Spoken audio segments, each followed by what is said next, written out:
Was getting ready for the Republican debate in Houston. Here's a look at her trip there. Hi, I'm Fiona Ross, and I'm here at the University of Houston for the GOP debate as an Envision Chase the Race 2016 reporter. Today, I got to interview a professor, see a protest, and sit at the CNN news desk. It's been a truly incredible experience. That was then.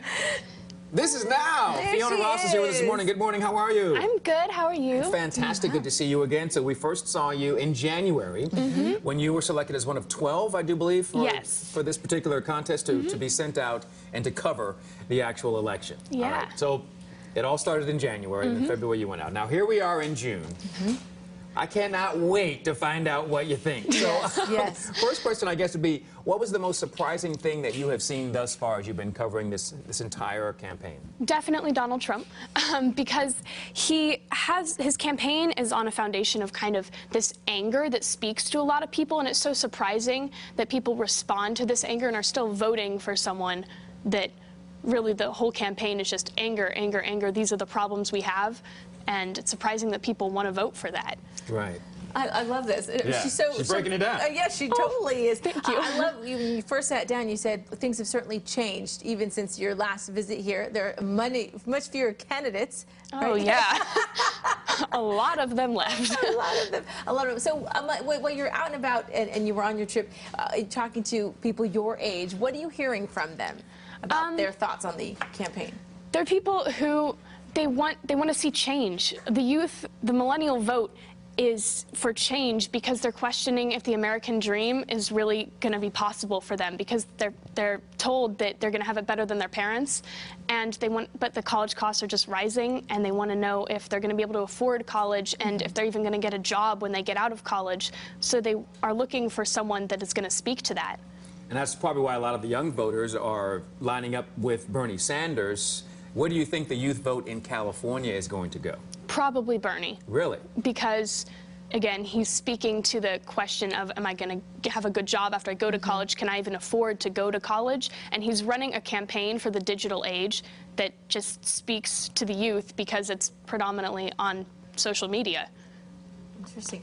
What was this experience like for you, or how did it change your view on politics or your view for your career?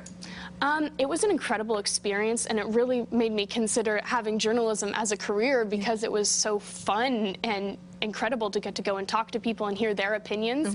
And this is obviously, again, helping me because I get to learn what it's like on the other side of the camera. Yeah. What is it like, or what was it like, in the room and certain candidates are speaking, and the energy changes when certain candidates speak and when they say certain things? Who had, I guess, the most dramatic response, emotionally and visceral response from the crowd? Still Donald Trump, probably, because, again, he speaks to that anger, and it makes people respond to that.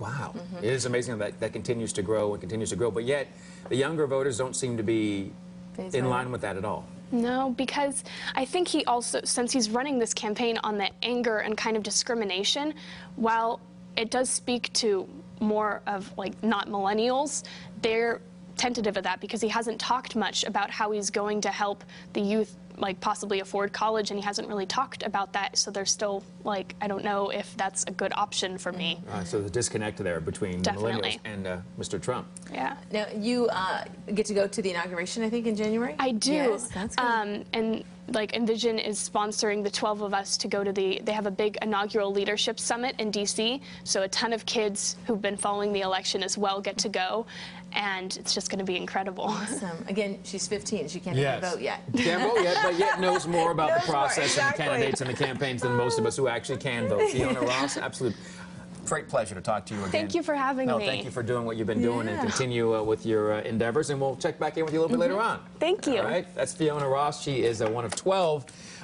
students who have been chosen to cover the campaign this summer. Well, that's awesome. All right, shopping for a car is getting a